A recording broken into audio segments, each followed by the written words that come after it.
Gairah pria kesepian. Bab 6. Sepertinya ada yang berbahagia nih, sindir Cika dari belakang sana. Asisten Rafa dan Milani yang merasa disindir, mereka saling bersih tatap. Siapa? Tanya Milani, menoleh sedikit ke belakang. Pura-pura goblok, gumam Andre. Tentu saja kalian, gertu Cika. Bisa aja kali, Cik. Kamu itu berteman, best friend. Emangnya ada yang bilang kalian itu berpacaran? Sanggah Andre, membuat Melani terdiam karena dirinya salah mengartikan maksud kalimat itu. Di depan sana, Hasan Rafa menepuk jidat sembari menggeleng-gelengkan kepala. Sedangkan Melani merasa tersipu malu dengan pipinya yang merah merena bak kepiting rebus. Lucu sekali, ledek Andre, merangkul pundak sang istri lalu mengucup bibirnya, seolah-olah ia tengah memancing pasangan itu. Hasan Rafa yang melihatnya hanya bisa menelan saliva dengan kasar. Andre menaikkan salah satu alisnya ke atas sembari menatap asistennya di balik pantulan spion depan. Pamer, gumam Rafa. Tanpa terasa, mobil yang membawa dua bidadari itu pun telah tiba di Cika's Restro. Sang pemilik menyalami punggung tangan sang suami terlebih dahulu, sebelum kedua kakinya menginjak tanah yang dilapisi oleh batu. Aku masuk dulu sayang, pamit Cika. Rasanya sungguh sulit bila melepas dirimu, Hani. Andre mengatupkan kedua pipi istrinya, mengecup belahan kenyal kesukaan sejenak.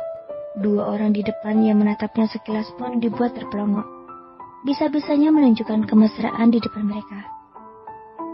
Nanti siang kamu bisa kesini sayang, atau kita pulang melihat si kembar. Iya, tentu saja, aku mencintaimu. Aku juga mencintaimu. Kemudian keduanya saling berciuman, beradu anaconda di dalam sana dalam waktu yang singkat. Sedangkan dua orang di depan tidak berani untuk mengintip sedikit pun. Dilarang mesem di mobil ini, sindir asisten Rafa. Sebenarnya dirinya juga sangat ingin melakukan hal itu mendengar sindiran itu. Membuat Andre dan Cika melepaskan pagutan mereka. Kita lanjut nanti ya sayang. Aku harus bekerja. Bye. Cika melambaikan tangan pada suaminya, seraya membuka pintu mobil. Begitu pula dengan Melani yang ikut menyusul. Di sisi lain, di kediaman Andre, Robert tampak kesepian sekali karena ia baru saja mengetahui bila gadis pujaannya akan bekerja di sebuah perusahaan, tanpa mengetahui jabatan yang disandangnya. Pria itu kini tengah melakukan gym di ruang olahraga, untuk menumbuhkan otot-otot tubuhnya agar terlihat lebih jelas lagi. Bi, si kembar mana? Tanya Robert yang berpapasan pada Bibi. Pria itu terlihat lebih segar setelah melakukan kegiatan olahraga. Ada di kamarnya, Tuan, bersama baby sister. Terima kasih. Ia kembali naik ke atas melewati beberapa anak tangga. Setibanya di depan kamar, pria itu terlebih dulu mengetuk pintu, hingga tidak perlu menunggu lama, dan pintu tersebut dibuka dari dalam oleh pengasuh keponakannya yang cantik dan tampan. Tuan, apa mereka sedang tidur? Robert menerobos masuk ke dalam kamar tersebut. Oh, lagi main. Kalian bisa pergi? Usirnya secara halus. Mereka pun mengangguk dan beranjak pergi dari ruangan tersebut. Robert menatap hangat bayi kembar yang sedang bermain dengan mainan yang digenggamnya. Tangan mungil itu menggenggam erat mainan yang menghasilkan bunyi di salah satu alat rebana. Sangat menggemaskan melihat pemandangan di depan saja sudah membuat jiwa kebabakan dari seorang Robert mulai menjalar. Ia mengulum senyum pada dua bayi 3 bulan yang begitu asik dengan dunianya masing-masing, seolah tidak mengetahui keberadaan pamannya yang sedang berdiri menatap mereka. Hai Fir, Jill, sapa Robert. Namun mereka tetap tidak mempedulikan suara itu. Ia maklum saja. Saat ini mainan yang digenggam dirasa lebih seru daripada menanggapi suara baritan itu. Kalian ini benar-benar menggemaskan, geram Robert. Pria itu mendekatinya, duduk di hadapan kedua bayi itu di atas karpet berbulu berwarna biru. Seseru itu ya mainannya? Tanya Robert, mengambil mainan yang lain dan melakukan hal yang sama seperti tangan mungil itu, hingga perhatian mereka teralihkan pada genggaman tangan pria dewasa ini. Jill tertawa kegirangan, mengayunkan kaki dan tangannya secara bersamaan. Kau mulai merespon, gadis cantik. Boleh angkat cium? Tentu saja engkau tampan, jawabnya sendiri menirukan suara bayi perempuan. Begitu banyaknya kecupan yang ia berikan kepada baby Jill, membuat gadis itu memejamkan mata sembari terkekeh khas bayi. 1 bulan kemudian, sepasang suami istri tengah bersantai di atas rooftop kamar mereka. Duduk berselonjoran setengah berbaring di kursi malas berbentuk sofa, dengan kedua bayinya yang tengah dijemur. Sudah menjadi kebiasaan di tiap pagi hari untuk menjemur sepasang bayi berusia 4 bulan itu. Jika merebahkan kepalanya di pundak sang suami, memangku baby Fear yang tampak tenang dengan mainan di genggamannya. Sedangkan Jill, gadis mungil itu tertengkorak di dada telanjang sang papa. Jelas sekali, bayi perempuan itu begitu nyaman berada di kapan dada bidang yang memiliki sedikit bulu halus itu. Sayang, panggil Andre. Iya, Yang?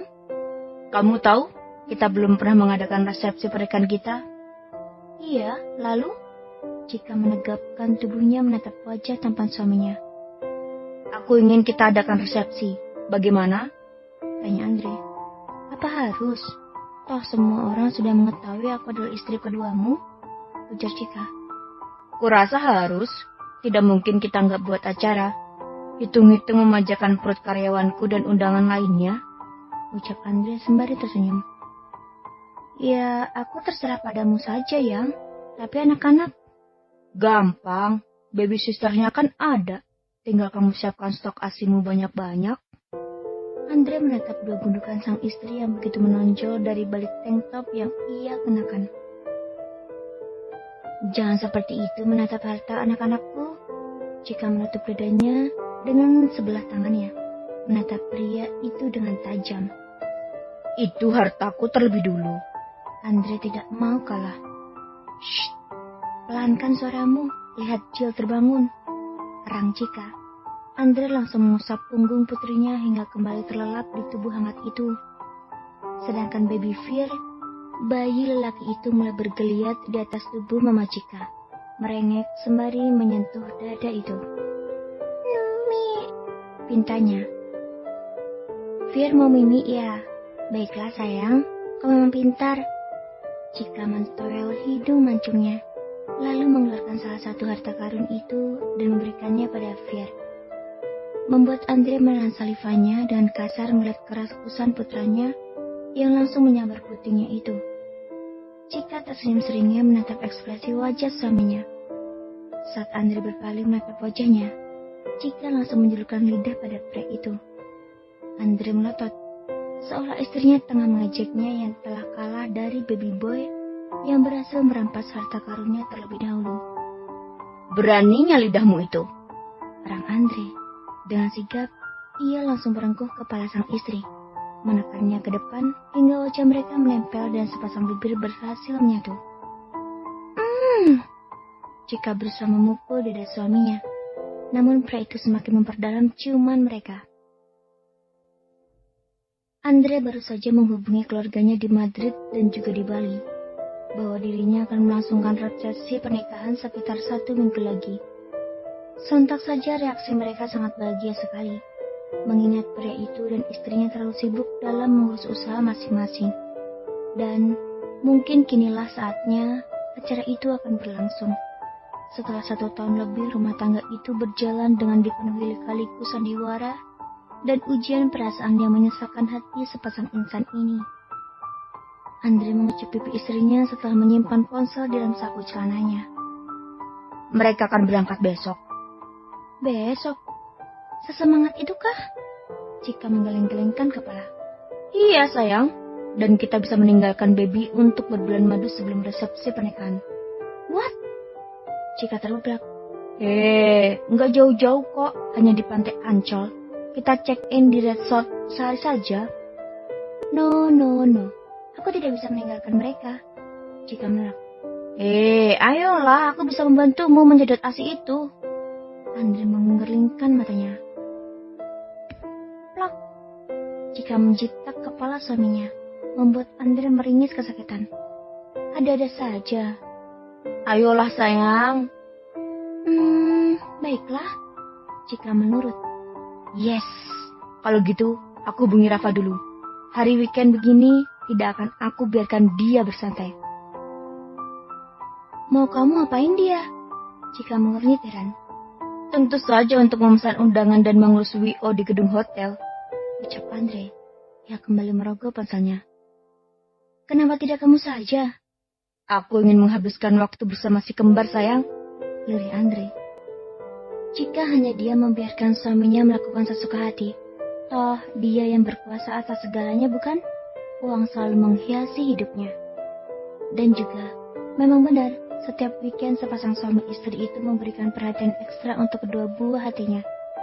Memberikan cinta dan kasih sayang kepada Fir dan Jill. Sedangkan dua pengasuh yang bekerja sejak 2 bulan terakhir ini, mereka beri libur setiap hari weekend. Sungguh menyenangkan bukan? Halo Tuan, Rafa, sekarang juga kamu pesan undangan resepsi pernikahan sebanyak 1000 undangan. Dan cari gedung hotel untuk kita pakai Sabtu depan. Setelahnya, cari WO yang terkenal megah hasil dekorasinya. Paham? Apa? Asisten Rafa terdengar shock mendengar perintah itu. Apa kamu budek? Bukan begitu. Anda mau mengadakan resepsi? Iya, tidak mungkin mau nikah lagi. Gerutu Andre sembari menatap wajah istrinya yang melotot. Maunya gitu ya, nambah istri satu lagi? Bisik Andre, dan ternyata Cika dapat mendengarnya. Perempuan itu langsung menjewer telinga suaminya. Bisa-bisanya ingin menikah lagi, pikir Cika. Au, sakit sayang. Andre meringis kesakitan. Hahaha, rasain dulu Tuan. Gara-gara kau, cepat lakukan perintahku. Andre langsung memutuskan panggilan secara sepihak sembari menahan rasa sakit itu. Suami tidak ada akhlak. Ada apa? Kenapa wajahmu kesal gitu? Bos beri tugas baru padaku sayang. Tugas apa? Tanya wanita yang bersama Rafa, sembari menjeruput minumannya. Mereka akan mengadakan resepsi pernikahan. Andre dan Cika berpamitan kepada seluruh keluarga besarnya untuk berangkat berbulan madu sebelum resepsi dilaksanakan beberapa hari lagi. Hanya menginap 1 malam, dan esok pagi mereka akan kembali pulang demi sang buah hati yang ditinggalkan. Beruntungnya mereka telah terbiasa ditinggal, walau sedikit rewel. Dengan adanya Oma dan Opa, membuat dua bocah itu tidak akan kesepian. Yang terpenting, stok ASI untuk keduanya selalu tersedia. Cika dan Andre mengecup pipi putra dan putrinya terlebih dahulu sebelum meninggalkan tempat tinggal mereka. Menyalurkan kerinduan yang dirasakan Cika sebagai seorang ibu. Entah kenapa, ia benar-benar tidak tega untuk meninggalkannya walaupun hanya semalam saja. Kalian anak yang pintar, jangan rewel dan susahkan Oma ya, nasihat perempuan itu. Beberapa menit waktu yang ditempuh, akhirnya sepasang insan ini telah tiba di Pantai Ancol pada sore hari. Tidaklah jauh dari tempat tinggalnya, cukup masih di ibu kota saja, keduanya sudah merasa bersyukur. Akhirnya main air lagi. Cika membentangkan kedua tangannya ke udara, mengembangkan sudut bibirnya hingga membentuk sebuah senyuman yang lebar. Pertanda, ia begitu bahagia bisa bertemu lagi dengan lautan. Andre menatapnya hanya mengulum senyum. Ia begitu bahagia melihat pancaran senyum yang tak pernah pudar itu. Sayang, ayo kita jalan-jalan, ajak Cika. Gak mau, aku ingin bercinta sampai pagi, tolak Andre. Cika memutar bola matanya. Nanti setelah melihat sunset, lirih Cika dengan nada suara yang lembut. Selembut sutra, ia mengerlingkan matanya. Sungguh membuat Andre gemas melihatnya. Ayo. Andre langsung merengkuh tubuh mungil itu, menggendong wanitanya ala bridal style, hingga memutar-mutar tubuh mereka. Chika tergelak, ini sungguh menyenangkan baginya. Bersatu dengan angin laut yang menerpa kencang wajahnya, ditambah lagi perlakuan Andre mampu memacu adrenalin wanita ini. Untung saja keadaan pantai tidak seramai tadi siang. Hanya menyisakan beberapa orang yang ingin sekali menyaksikan sunset. "Oh Andre, suamiku, cintaku!" teriak ibu beranak dua itu. "Ah, sudah sayang, aku lelah." Andre menjatuhkan tubuh mereka di atas pasir halus tepi pantai itu. Kedua insan ini berbaring di atasnya, menatap langit-langit jingga yang sudah tidak terang lagi sembari mengatur napas yang menggebu-gebu. "Andaikan malam tak pernah datang, apa yang terjadi?" tanya Chika, menoleh ke samping menatap wajah suaminya. "Manusia tak akan pernah berhenti bekerja, termasuk aku. Juga tak akan pernah memakanmu di waktu istirahat yang panjang," ujar Andre, menatap istrinya sembari terkekeh. "Is, pikiranmu hanya bercinta terus," gerutu Chika. "Memang begitulah adanya, sayang." Andre menegakkan tangannya dan menjadikan siku menyentuh pasir sekaligus menumpuk kepala itu dan telapak tangan. "Emang kamu mau aku bekerja terus selama 24 jam? Tanya Andre. Tentu saja tidak. Maka dari itu, Tuhan menciptakan malam untuk beristirahat, siang untuk bekerja, mengais rezeki serta berkegiatan lainnya. Sekaligus, malam adalah untuk mencetak anak yang terbaik hingga fajar menjelang." "Apaan sih? Mesum amat." Chika mencubit perut suaminya. "Ah, sakit sayang," Andre mengadu. "Toh kita kesini untuk berbuat mesum." Seringai Andre menaikkan tubuh Chika hingga berada di bawah pungkungannya. Chika terbelalak. "Apa yang kau lakukan?" Ia menoleh ke kanan dan ke kiri, alih-alih ingin melihat kondisi sekitar.